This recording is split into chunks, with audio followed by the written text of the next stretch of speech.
Hi everyone and welcome back to the channel, and today I'm going to walk you through how to upsell on Fiverr. Now I'm going to give you some smart upselling strategies like 1. Offering tiered packages like basic, standard and premium with clear value jumps.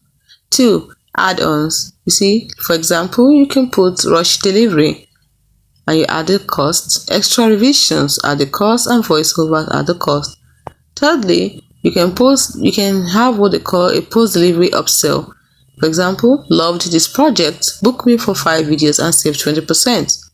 Then the fourth strategy is bundle services. For example, YouTube editing plus thumbnail design gives you 15% off.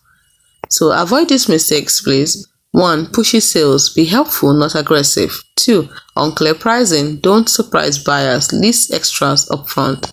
Thirdly, overcomplicating.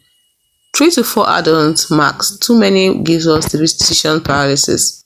And lastly, ignoring repeat clients. Offer subscription or bulk discount to repeating clients.